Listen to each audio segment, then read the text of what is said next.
मेरे गुरु महेश्वर शिव को मेरा प्रणाम है। इस कालखंड के प्रथम शिव के शिष्य और हम सबों के परम आदरणीय वरेण्य गुरु भ्राता साहब श्री हरिदानंद जी के चरणों में मेरा प्रणाम है। हम सबकी शक्ति स्वरूपा दीदी नीलम आनंद जी के चरणों में मेरा प्रणाम है, के चरणों में मेरा प्रणाम है। और राजगीर के इस हॉल में उपस्थित नवादा, नालंदा, शेखपुरा सभी जगहों के जो गुरु भाई गुरु बहन उपस्थित हैं, आप सभी के चरणों में मेरा प्रणाम है।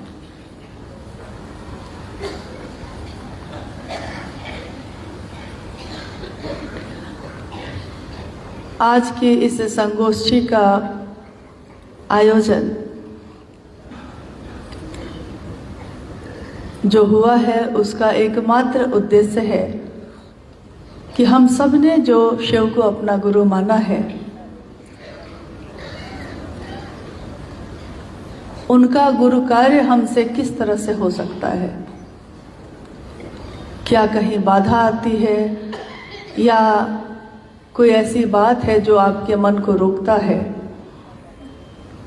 तो छोटी छोटी बातें ऐसी हमारे जीवन में आती रहती हैं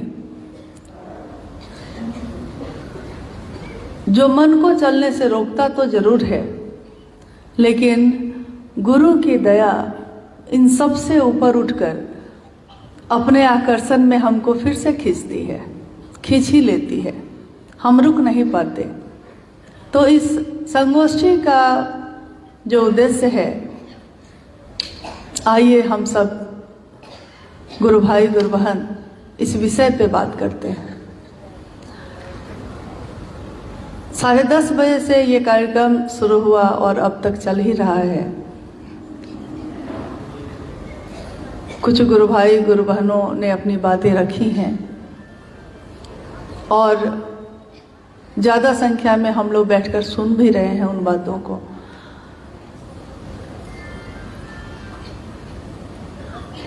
वरेण्य गुरु भ्राता साहब हरिदानंद जी, उनकी बात अभी थोड़ी देर पहले से आप लगातार सुन रहे हैं कि शिव की शिष्यता की पृष्ठभूमि क्या रही है, उसकी व्याप्ति क्या है आज, और इन सब चीज़ों का उद्देश्य क्या है, प्रयोजन क्या है। क्योंकि हम अपने जीवन में कोई भी काम अगर करते हैं तो उस काम को करने के पीछे एक बहुत बड़ा उद्देश्य होता है, एक विशेष प्रयोजन कि इस काम को हमको करना है। तो पहले तो एक विचार पैदा होता है मन में, किसी भी काम को करने से पहले एक विचार पैदा होता है कि इस काम को हमको करना है। अब उस विचार जो पैदा हुआ है, उस काम को करने के लिए हम क्या करते हैं, ज्ञान प्राप्त करते हैं, कैसे करना है। ज्ञान मिल जाए तो फिर कर्म करते हैं, क्योंकि ज्ञान मिला हुआ है और कुछ कर ही नहीं रहे हैं तो फिर उसका भी कोई फायदा नहीं होगा। तो उसके बाद कर्म करते हैं हम। लेकिन वो विचार जो पैदा हुआ था उसकी पूर्ति कैसे होगी, इसी के लिए हम ज्ञान भी लेते हैं, इसी के लिए हम काम भी करते हैं। हम सब अपने अपने जगहों पे अपने गुरु की स्थापना कैसे हो लोगों के दिलों में, इस विशेष उद्देश्य को लेकर जिसको जितना आता है, जैसा आता है वैसा काम करते हैं हम लोग। 1974 में जब वरेण्य गुरु भ्राता साहब श्री हरिदानंद जी ने शिव को अपना गुरु माना था, उस शमशान के बियाबां में बैठकर कोई नहीं था उनके साथ। आज हम आप अगर दिन के उजाले में भी कोई कह दे कि शमशान के बगल से गुजरना है तो डर जाते हैं कि पता नहीं कौन भूत प्रेत पकड़ लेगा।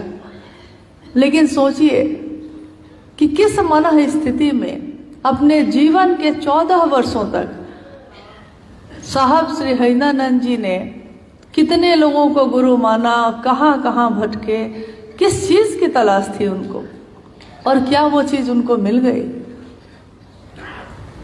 1974 तक तो नहीं मिली थी, तलाश थी, प्यास थी, लेकिन एक दिन ये बात उनके मन में अचानक ही कौंधी कि गुरु कहते हैं कि गुरु ब्रह्मा होते हैं, गुरु विष्णु होते हैं, गुरु महेश्वर होते हैं।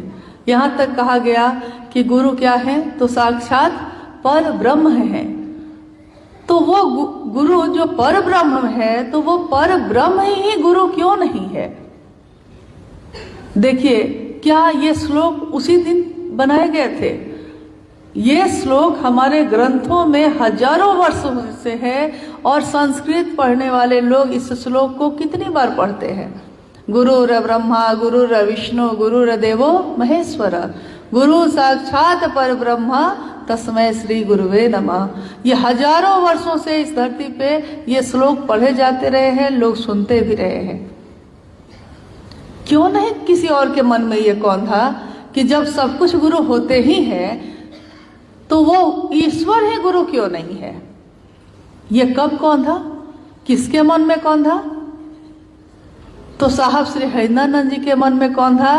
आरा जो जिला है उसके गांगी शमशान में बैठे हुए अर्धरात्रि के समय, जो नवंबर का महीना था और लगभग 2 बजे, 12 से गुजर जाने के बाद जो 2 बजता है उस समय का समय था। और ये विचार ऐसा कौन था उनके मन में कि इस विचार ने उनको फिर सोने ही नहीं दिया। साहब कहते हैं कि कितने दशक तक मैं सोया ही नहीं, मुझको याद भी नहीं है। मैंने कहीं पढ़ा है, सुना है कि सपने वो नहीं होते हैं जो सोते हुए देखे जाए। सोते हुए सपने तो सब देखते हैं, लेकिन किसी ने ऐसा सपना देखा जिस सपने ने उसको सोने ही नहीं दिया।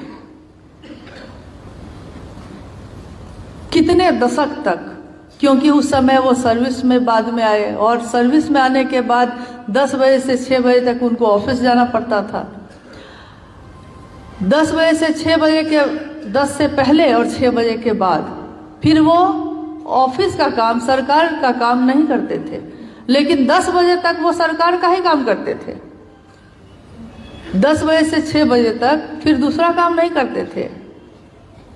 6 बजे के बाद जो उनकी शिव चर्चा शुरू होती थी घर आने के बाद, उस समय प्रारंभिक समय में कितनी रात ऐसी बीती है कि दीदी माँ सबके लिए खाने पीने की व्यवस्था कर रही हैं और साहब चर्चा कर रहे हैं अपने गुरु की। चर्चा हो रही है, लोग सुन रहे हैं। 2 आदमी, 5 आदमी, 10 आदमी मात्र सुन रहे हैं। पूरी रात गुजर गई, कब पता ही नहीं चला। साहब ने कहा कि मैंने कहा कि अब सोया जाए, तो दीदी नीलम ने कहा कि अब सूर्योदय हो गया है, मुंह धो लीजिए। कब रात बीत गई पता ही नहीं चला। और ऐसा नहीं है कि हम लोग को अभी ऐसा नहीं करने आता है। किसी शादी ब्याह में चले जाइए, कब रात बीत जाएगी बात करते करते, क्योंकि हमारी रुचि है उसमें, क्योंकि हमको अच्छा लग रहा है, मेरे मन को अच्छा लग रहा है ये, तो पूरी रात बीत गई, सब बात करते रह गए, नींद ही नहीं आई। तो जिस बात से आपके मन का लगाव होता है वो फिर आपको सोने नहीं देता। हम लोग अगर 1-2 दिन ऐसा कर लें तो 2 दिन होते होते तबीयत बिगड़ जाएगी। लेकिन साहब ने कहा कि कितने दशक तक मैं सोया ही नहीं। उसके बाद के कुछ वर्ष घटनाओं से भरे रहे। 1980 के दशक से उन्होंने शिव के गुरु स्वरूप की बात कमरे से बाहर भी लोगों से करनी शुरू की। जब वो लौटकर मधेपुरा गए और वहाँ उन्होंने अपने उस समय के लोगों को खोजा, जो जब बचपन में वो शमशान साधना करते थे तो वो लोग उनके साथ जाते थे शमशान में। साहब ने उन लोगों को खोजा कि क्या वो लोग अभी भी यहाँ रहते हैं कि नहीं, और क्या वो अभी भी शमशान साधना करते हैं। तो उन लोगों ने सुना कि जो हम लोगों के साथ जो बच्चा जाता था शमशान में, वो आज मजिस्ट्रेट बन के मधेपुरा में आए हैं। तो लोग खुशी खुशी आए उनसे मिलने। साहब ने उनसे कहा कि क्या आप लोग आज भी शमशान साधना करते हैं? उन लोगों ने कहा कि हाँ करते हैं। साहब ने कहा कि अगर कुछ प्राप्त हुआ है तब तो ठीक है, लेकिन अगर कुछ प्राप्त नहीं हुआ है, कुछ नहीं मिला है, तो उस शिव को गुरु बनाइए जिसको मैंने गुरु बनाया है। जगत का गुरु शिव है वो, लेकिन मेरा आपका गुरु नहीं है, तो क्यों नहीं उसी महादेव को अपना गुरु बना लेते हैं। उन लोगों ने साहब से कहा कि ये कौन सी नई बात आप कर रहे हैं, ये तो ग्रंथों में लिखा है। तब पहली बार आश्चर्य में आए साहब, उन्होंने ग्रंथों का अध्ययन नहीं किया था, शास्त्रों का अध्ययन, शास्त्रों को नहीं पढ़ा था। उन्होंने आश्चर्य में पूछा कि क्या ये लिखा है कहीं? उन लोगों ने कहा हाँ लिखा है, इस किताब में, इस ग्रंथ में, इस उपनिषद में, इस पुराण में। तो सारी किताबों को मंगवाया गया और तब पहली बार साहब ने उन किताबों का अध्ययन किया जिसमें संभवे गुरुवे नमः, तुम त्रिभुवन गुरु वेद बखाना, असंख्य ऐसे श्लोक मिले जो शिव के गुरु स्वरूप के प्रति समर्पित थे। तब इनको लगा, इस बात को देखकर, सुनकर, पढ़कर उनको इतना आघात हुआ कि कभी कभी हम लोग जब उनसे पूछते थे कि साहब सो आपने जब शिव को गुरु बनाया, आपने ये देखा, तो कौन सी ऐसी प्रेरणा आप में जगी कि आप लोगों को बताते चले गए? उन्होंने कहा ये मुझको आज तक नहीं पता है कि मेरे अंदर ये बात कैसे पैदा हुई। मुझको बस ये दुख हुआ, आघात लगा, इतना सुंदर गुरु, इतना बड़ा गुरु, सबसे बड़ा, सबसे सुंदर, और तब दुनिया के लोगों को पता ही नहीं है। दुनिया के लोग सारे भटक रहे हैं। ये कुछ ऐसा ही हो गया कि जैसे हम लोग अपने घर में सोते हैं और घर का कोई एक आदमी सबसे पहले जग जाए तो क्या होता है? अगर वो व्यक्ति पहले जगता है, घर के बाकी लोग सोए हुए हैं, तो उसको धीरे धीरे बेचैनी पैदा होने लगती है कि हम जगे हुए हैं, सारे लोग सोए हुए हैं, सूर्योदय निकल गया, सारे लोग सोए हुए हैं। तो इस बेचैनी में वो पहले तो बउआ बउआ कह के उठाने लगता है कि अरे उठ जा, सूर्योदय हो गया, खेत पे जाइए, स्कूल जाइए। नहीं उठता है तो धीरे धीरे रौद्र रूप में आ जाता है, क्रोधित होकर बोलने लगता है कि उठता क्यों नहीं है, क्यों? वो जगह है, वो जगह रहता। लेकिन जो जग जाता है वो फिर जब दूसरों को सोए देखता है तो उसको लगता है कि कितना कुछ बर्बाद हो रहा है इसका, कितना कुछ इसको मिलने से ये वंचित हो रहा है। तो आध्यात्म की धरती पे भी अगर कोई जग जाता है, उनके मन में भी यही बेचैनी होती है जो साहब के मन में पैदा हुई।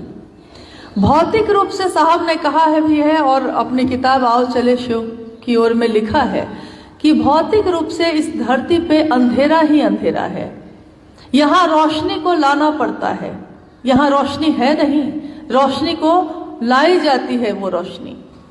अगर ये बल्ब बंद कर दिया जाए तो अंधेरा है, जबकि बाहर तो उजाला है, दिन का समय है। लेकिन अगर रोशनी बंद कर दी जाए तब क्या होगा? हम अंधेरे में हैं। यानी उन्होंने कहा कि अंधेरा शाश्वत है ही, अंधेरा ही है, लेकिन उस अंधेरे में रोशनी लाई जाती है। उन्होंने कहा कि शिव गुरु के रूप में आपके जीवन के, आपके मन के अंधेरे को दूर करते हैं। कोई भी गुरु ऐसा ही करता है, वो शिव की तरफ चलने के लिए प्रेरित करता है। स्वयं शिव गुरु होंगे तो क्या होगा? तो उन्होंने कहा कि स्वयं अगर वो शिव गुरु होंगे तो वो शिव ही बनाएंगे, क्योंकि कोई भी गुरु अपने शिष्य को अपने जैसा बनाता है, अपने से भी बेहतरीन बनाता है। शिक्षक गुरु भी अगर कोई होता है तो वो अपने विद्यार्थी को कलेक्टर बनाता है, डॉक्टर बनाता है, इंजीनियर बनाता है, अपने पद से भी ऊपर ले जाता है, इतनी पात्रता पैदा करता है। लेकिन गुरु वही रहता है, विद्यार्थी विद्यार्थी ही होता है, गुरु नहीं बदलता। तो उन्होंने कहा कि मनुष्य की जो शारीरिक शक्ति होती है, हमारी आपकी जो शरीर की शक्ति है, जो ताकत है, उससे भी अगर मजबूत होती है तो वो क्या होती है? साहब हरिंद्रानंद जी ने कहा कि मनुष्य के शारीरिक शक्ति से भी ज्यादा बलशाली होती है उसकी मानसिक शक्ति, मन की शक्ति। और मानसिक शक्ति से भी अगर बलशाली कोई होती है तो वो क्या होती है? वो होती है आध्यात्मिक शक्ति। इसी पे साहब ने इस बात की व्याख्या जब की थी, इस पंक्ति की, जो उनकी किताब आओ चले सीपीओल में भी लिखी हुई है, तो उन्होंने कहा कि एक गांव की घटना है। इसको ऐसे समझिए कि गांव में एक घटना हुई कि गांव में एक व्यक्ति जिसको पैरालिसिस अटैक हो गया था, लकवा मार गया था, वो बहुत वर्षों से अपने घर में बिस्तर पकड़ के था। मतलब वो बिस्तर से उठ भी नहीं सकता था। एक दिन क्या हुआ कि एक बीच में मौसम आता है ना, अभी कुछ दिन पहले तक भी होता ही रहा है कि कहीं एक चिंगारी अगर हो जाती है, एक घर में आग लगती है, दूसरे घर में भी आग लगती चली जाती है। तो उस गांव में आग लग गई एक घर में लगी तो बाकी सारे घरों में भी लगने लगी। गांव के लोग जो अपने घरों से बाहर भागने लगे, चिल्लाने लगे, पूरी तरह शोरगुल बाहर मच गया। आग लग गई, भागो, जान बचाओ। हुआ ये कि जब मृत्यु का भय हुआ तो उस घर के लोग भी सारे लोग बाहर भाग गए, और वो व्यक्ति जो वर्षों से अपाहिज था और विकलांग के तौर पे ही उसका शरीर हो गया था, बिस्तर पे था, उठ भी नहीं पा रहा था, वो व्यक्ति वहीं रह गया, खटिया पे ही अंदर, और बाकी सारे लोग घर के बाहर भाग गए।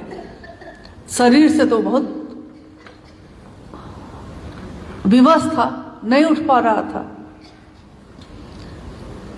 कुछ समय के बाद जब आग उस घर में भी लग गई तो गांव के लोगों ने देखा कि वो व्यक्ति जो बरसों से बिस्तर पे पड़ा हुआ था, दौड़ते हुए बाहर भाग रहा था।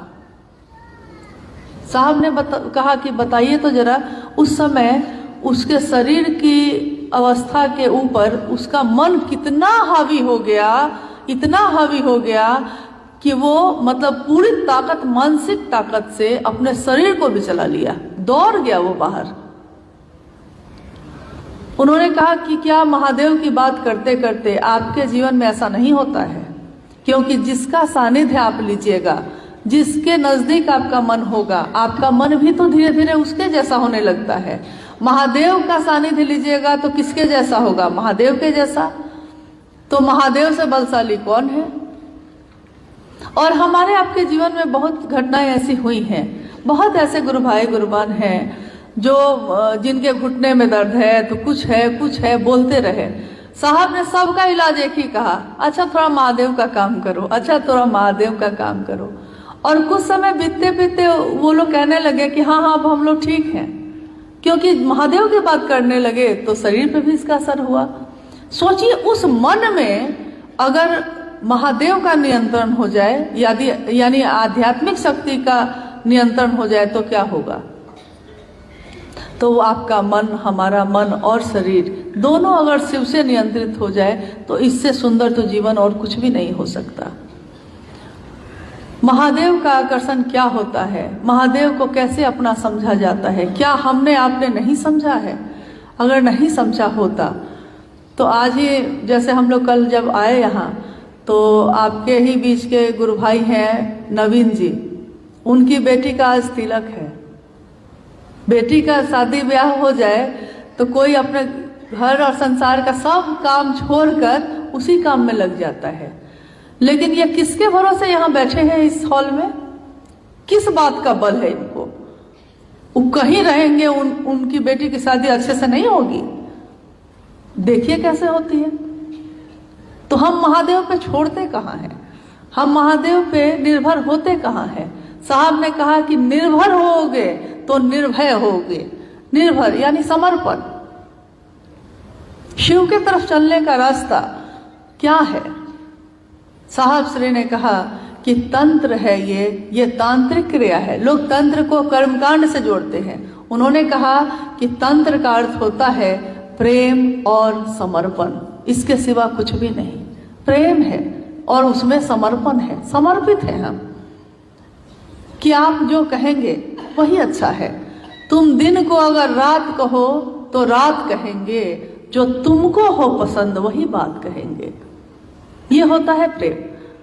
हम लोगों ने साहब के साथ, अभी अनुभया ने पूछा कि कितने लोग यहाँ ऐसे हैं जिन्होंने साहब को शरीर से सामने में आमने सामने देखा है। तो अधिकांश लोगों ने अपने हाथ को उठाया। लेकिन मैं भी एक बात पूछना चाहती हूँ, मन से कितने लोगों ने उनका साथ दिया? क्योंकि अगर आप मन से हैं तो आपको कोई डगमगा नहीं सकता। और साहब ने शरीर में रहते हुए भी यही कहा कि जो मन से मेरे साथ है वही मेरे मन के नजदीक है, और उनके मन के नजदीक होने का एक ही रास्ता है, जो तुमको हो पसंद वही बात कहेंगे। उनको तो शिव की ही बात पसंद है, महादेव की ही बात पसंद है। तो महादेव की बात करने वाला उनके मन के नजदीक होता है। शरीर से कोई उनके साथ रह सकता है, लेकिन मन से नजदीक होना है तो शिव की बात करनी होगी। एक कार्यशाला रांची में हुई थी, उसमें शक्ति रहस्य पे साहब ने विषय दिया था, शक्ति रहस्य, और समझाया था कि शक्ति का रहस्य क्या होता है। बहुत कम शब्दों में उसको बताना चाहूंगी कि उन्होंने कहा कि भगवती के नजदीक होना है। भगवती के बारे में कहा जाता है शिव की जो शक्तियां हैं, शिव की जो इच्छा है, वही उसी का जो प्रकटीकरण है वो है जो देवी है, भगवती है, महाकाली है। शिव की शक्तियों का प्रकटीकरण, और जो शिव की इच्छा ही है उसके नजदीक अगर आपको जाना है, भगवती के नजदीक आपको जाना है, तो आपको किसकी बात करनी होगी? क्या भगवती के उपासना करने से ज्यादा नजदीक आप हो पाइएगा, या भगवती ही जिसके प्रेम में है उसकी बात करने से ज्यादा नजदीक होइएगा? उन्होंने कहा तो स्वाभाविक है कि भाई वो भगवती जिसके प्रेम में है उनकी बात करने से, क्योंकि हमारे आपके साथ भी ऐसा होता है। आप जिसको प्यार करते हैं, प्रेम करते हैं, कोई दूसरा अगर उसकी बात करता है तो आपको ज्यादा अच्छा लगता है, ज्यादा आप उसकी परवाह करते हैं। तो शिव के से सहेंद्रानंद जी के नजदीक जाने का एक ही रास्ता है, शिव की बात करना।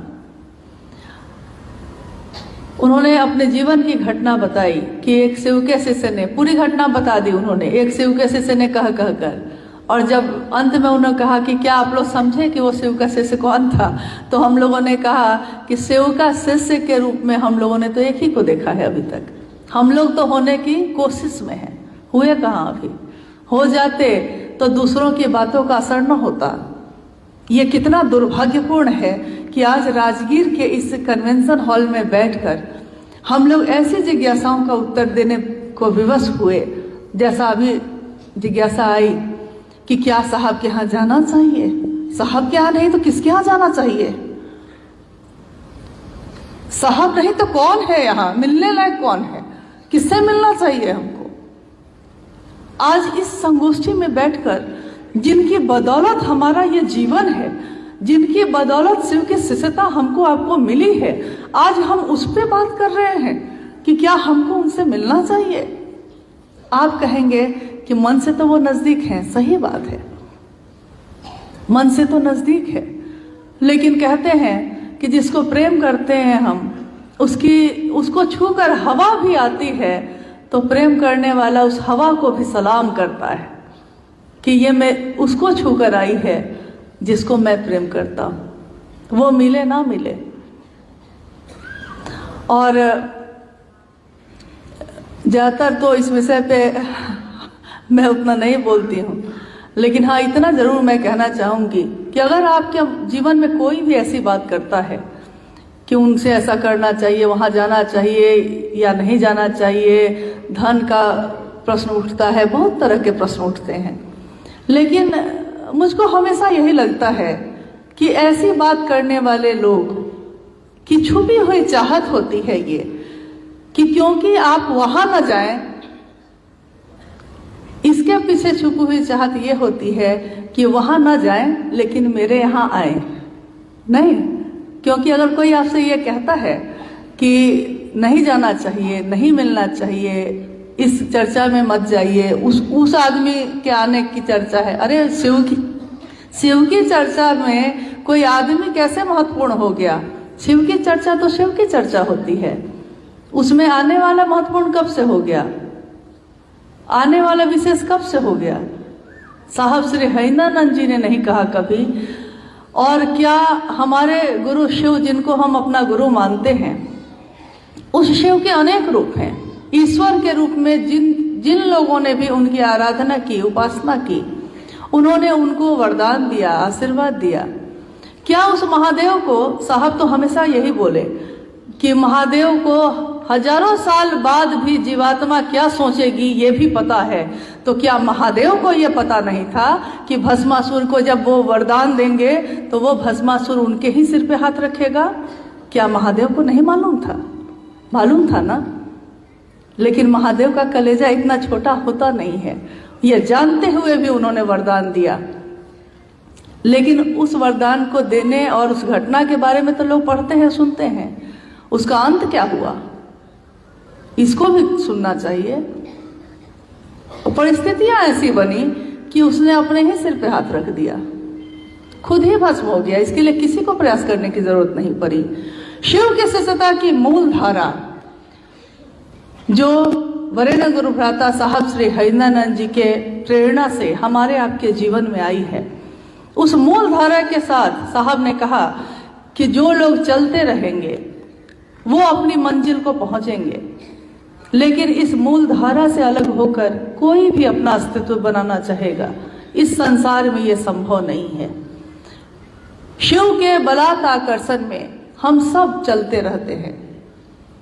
हमारे आपके जीवन में साहब ने जो संपत्ति दी है, अभी अनुव्या कह रहे थे कि वैचारिक संपत्ति, ये विचार की संपत्ति, लेकिन इस विचार ने तो ऐसा कर दिया कि ये विचार बन के आया तो जरूर था, आया था विचार बन के, लेकिन ये विचार रहा नहीं, ये प्राण बन गया। हमारे जीवन जीने की जो कला गुरु ने सिखाई वो जीवन जीने की कला बन गई है, हमारा जीवन ही बन गया। हम में से कोई भी आदमी जो यहाँ आज उपस्थित है, जैसा अभी कल हम लोग आए तो आयोजक जो है उन गुरु भाइयों ने बताया कि 1300 सीट है इस हॉल में, 1300 से ज़्यादा ही लोग हम लोग अभी उपस्थित हैं यहाँ। पहला महोत्सव जब साहब हरिनानंद जी ने किया था, शायद आप जानते हैं या नहीं जानते हैं, गढ़बरवारी के शमशान में किया था। हालांकि उसके बाद शमशान में महोत्सव चर्चाएं नहीं हुई। उन्होंने कहा कि शमशान साधना करके भी मैंने देख लिया, चमत्कार घटित हुए उसको भी देख लिया, इन चमत्कार से और इन साधनाओं से जीवन नहीं चलना, ये बच्चों के खेलने के मैदान जैसा है, जीवन इससे नहीं चलता।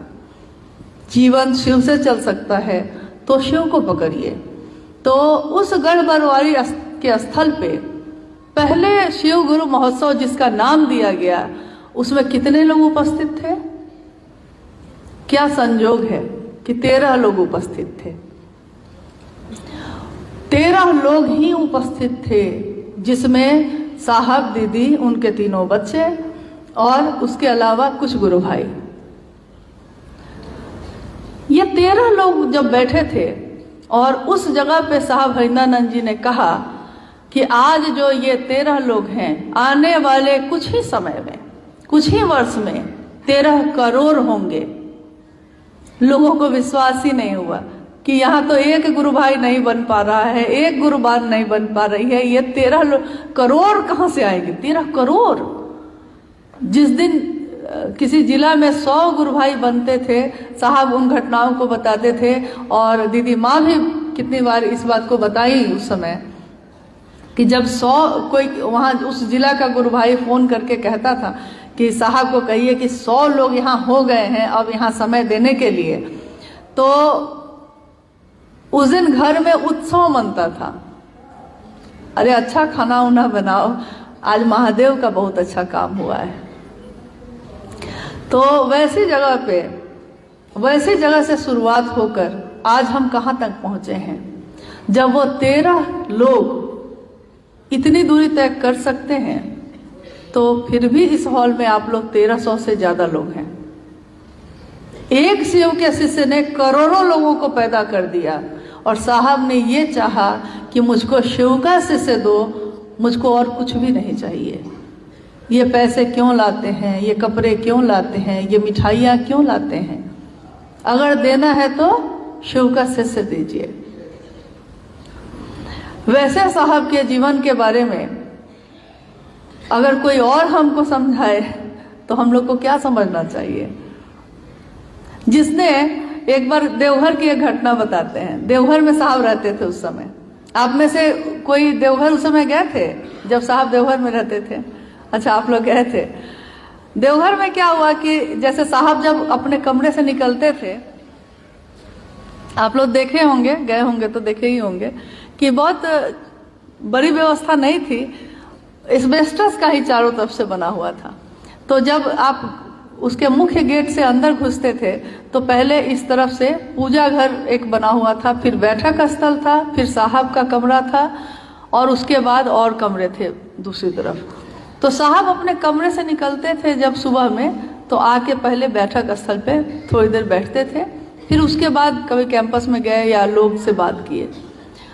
तो जैसे ही समय होता था साहब के बाहर निकलने का, तो उस परिसर में जितने लोग काम करते थे, गुरु भाई लोग, वो लोग जैसे ही समय देखते थे तो कोई उसमें से एक गुरु भाई थे, वो सबसे पहले फूल पत्ती का को देखना शुरू करते थे, क्योंकि उनको पता था कि साहब को ये पसंद है।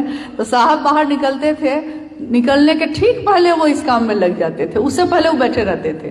तो साहब गौतम हंस रहे, साहब कहते हैं कि देखो तो जरा उसको, एक इसको देखो, काम में कितना लगा हुआ है, सब बाकी को कोई मतलब नहीं है, सब उधर से उधर हैं। उसी में एक दिन क्या हुआ कि जब साहब बाहर निकले तो उस समय संजोग बस उस समय कोई नहीं था वहां। तो एक गुरु भाई जो वहां काम करते थे, उनको मौका मिल गया। बहुत कम जीवन में ऐसे मौके आए जब सिर्फ साहब हो और हम में से कोई हो, नहीं तो हमेशा तो लोगों से ही घिरे रहे। तो उसको मौका मिल गया, तो वो बैठ के पूरा मन भर बतियाया उस दिन साहब से। साहब भी बहुत अच्छे मन से थे, जो बोलता रहा साहब भी उससे बोलते रहे। उसके बाद वो उठा, वहां से उठा और कैंपस में दूसरी तरफ गया, तो कोई दूसरा उससे कुछ बोला, कुछ टोकने के लिए कुछ बोला, उसने उसको उत्तर दिया। जो गुरु भाई साहब के पास बैठ के उठा था, उसने दूसरे गुरु भाई को उत्तर दिया कि जिस मुंह ने साहब से बात कर लिया है, अब वो किसी से बात नहीं करेगा, अब किसी से नहीं करेगा। हम लोग ने जब ये बात सुनी, बड़ी हंसी आई, साहब भी सुन के बड़ा हंसे। ये भाव की बात होती है कि जिसने उनका दर्शन कर लिया, जिन्होंने कहा कि मेरा दर्शन करना कौन चाहता है। लोग आते, साहब पूछते कि किस लिए आए, तो गुरु भाई गुरुवान कहते कि जी आपका दर्शन करने आए हैं। तो साहब कहते कि मेरा दर्शन करना कौन चाहता है, मेरे अंदर जो शिव की सत्ता है उससे मिलना कौन चाहता है। लोग आते हैं, मुझको देख कर चले जाते हैं। उन्होंने अपनी किताब में लिखा है, शायद आपने उसको पढ़ा है कि नहीं पढ़ा है, उन्होंने लिखा है कि मैं एक ऐसा पुराना कुआं हूं जिसमें जो आता है अपना अक्स, अपनी धारणाओं, अपने मनोभावों की वापसी पसंद करता है। मतलब जो आता है मिलने मुझसे लेने के लिए कुछ नहीं आता, वो ये पहले से ही सोच के आता है कि मुझसे क्या बात करनी है उसको, और अगर मैं उसके मन के अनुकूल उत्तर दे देता हूं तो वो खुश होता है। अगर मन के अनुकूल उत्तर नहीं हुआ तो कहता है कि आना आज का बेकार हो गया। तो उन्होंने कहा कि मैं एक ऐसा पुराना कुआं हूं। पुराना कुआं होता है तो उसमें पानी तो भरा रहता है पूरा, लेकिन लोग उसमें झांकते हैं। कुआं आपके गांव घर में भी होगा तो आप झांकते हैं, देखते होंगे बहुत सारे बच्चे उसमें झांक के अपना चेहरा देखते हैं। तो उस पानी में क्या दिखाई देता है? उसी का चेहरा। और वो आवाज लगाता है, जोर जोर से बोलेगा, उसमें हो करेगा, तो आवाज वापस भी क्या आती है? वही जो वो कह रहा है, उस कुएं से आवाज वही वापस आती है। तो साहब ने कहा कि मैं एक ऐसा पुराना कुआं हो गया हूं जिसमें हर शख्स यही सोच के आता है और कोई इस कुएं के पानी से अपनी प्यास नहीं बुझाना चाहता। लेकिन ऐसे लोग भूल जाते हैं कि कुएं के जल में उन्हीं की परछाई दिखती है और वही परछाई लौटती है। उससे मिलेगा नहीं कुछ आपको, उसके लिए आपको उस जल तक तो जाना होगा, उनसे मिलना होगा मन से।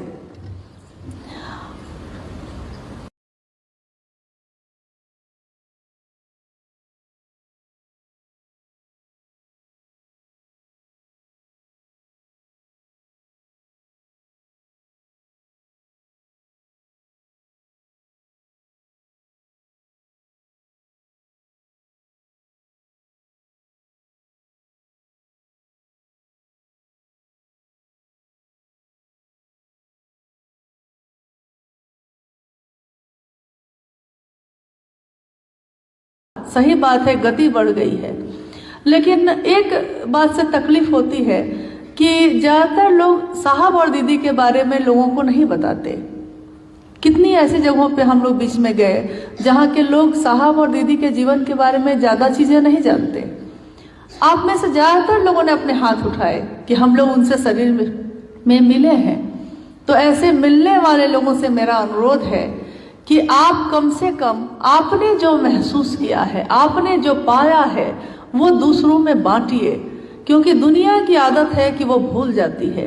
अगर किसी अच्छी चीज़ को भी बार बार नहीं कहा जाए, बार बार उसकी याद नहीं दिलाया जाए, तो वो भूलने लगते हैं लोग। ऐसा ना हो जाए कि अपनी अपनी स्थापना की दौर में हम अपने साहब दीदी को ही भूल जाएं, जिन्होंने उस शिव से मिलवाया था। हम एहसानमंद होते हैं साहब के कि उन्होंने अपने तक नहीं रखा। आज तक दुनिया के लोगों ने खुद अपने पास रखा, अपनी पूजा करवाई। किसी ने ये नहीं कहा कि तुम भी उस रास्ते पे चल सकते हो। उन्होंने मंजिल दिखाई। मंजिल कौन दिखा सकता है? मंजिल वही दिखा सकता है जो उस रास्ते पे, उस जगह पे गया हो। दूसरा कोई कैसे दिखा सकता है? मान लीजिए आप आए यहाँ, अगर कोई पहले से यहाँ नहीं आया हो, उसने पता नहीं बताया आपको कि कैसे आइए, कहाँ पहुँचिए, तो आप पहुँच सकते थे। भटकते रह जाते, दिन भर समय गुजर जाता, देर सवेर पहुँचते। लेकिन कोई आया है, वही रास्ता सही बता सकता है। तो उन्होंने मंजिल बताई कि भगवान शिव स्वयं है। रास्ता बनाया, और मामूली रास्ता नहीं बनाया।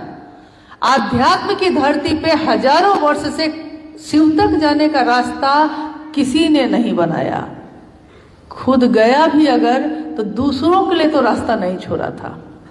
अगर आज साहब हरिंदरानंद जी के ही सिर्फ शिव चर्चा करते, तो क्या हम, आप, कोई भी, किसी को भी यह मौका मिल सकता था कि वो महादेव की बात करता, वो सुनता, जैसे और गुरु लोग करते हैं। और गुरु भी तो यही करते हैं, वो प्रवचन करते हैं, सत्संग करते हैं, लोग उनकी बात सुनते हैं, बहुत अच्छी बात है। लेकिन ये परमात्मा पथ का अधिकारी हर व्यक्ति हो सकता है, ये घोषणा किसने की? वरेण्य गुरु भ्राता साहब श्री हरिंदरानंद जी ने। मंजिल किसने दिखाई?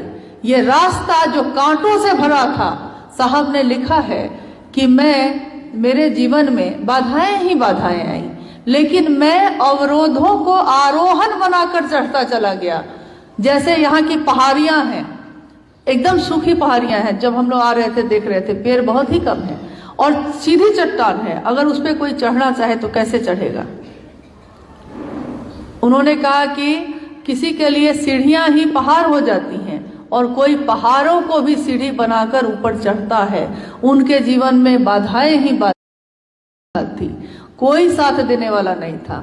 लेकिन वो अवरोध को, यानी बाधाओं पे ही कील ठोक के कोई चढ़ता चला जाता है।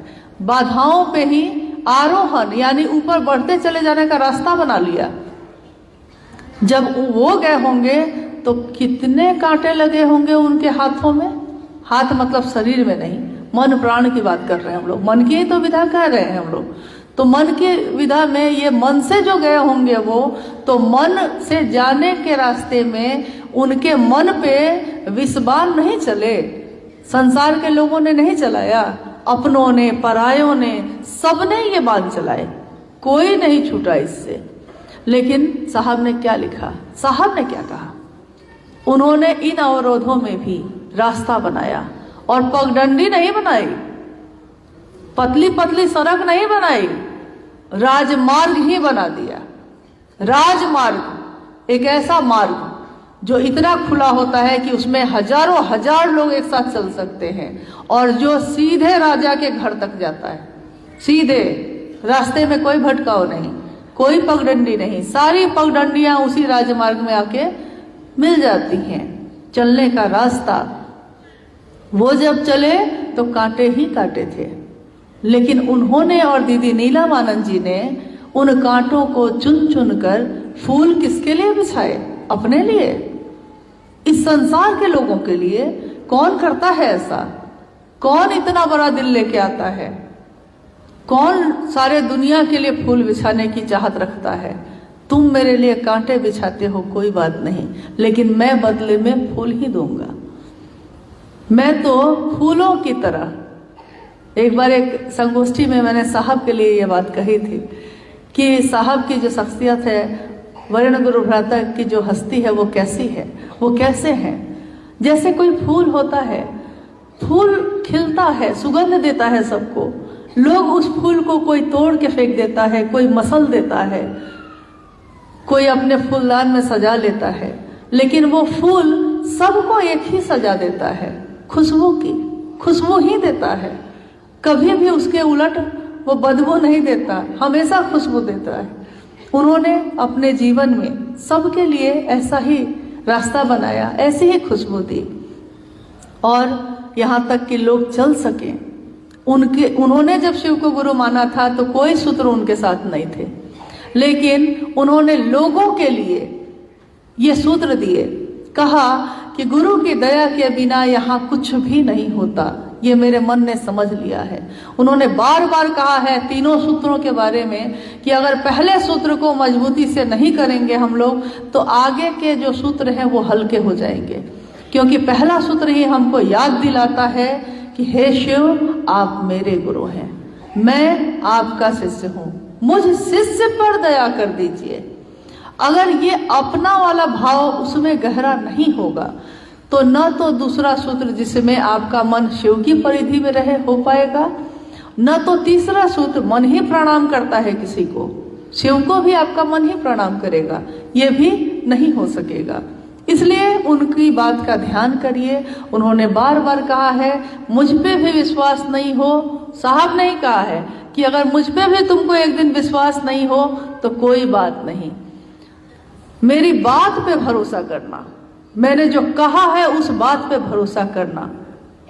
कितने लोग उनके साथ आए चले, बीच में कुछ लोग ऐसे भी आए जो उन्हीं के साथ रहे, उन्हीं का खाया, उन्हीं के कारण आगे बढ़े, लेकिन एक दिन उनका साथ छोड़ दिया। उन्होंने क्या कहा?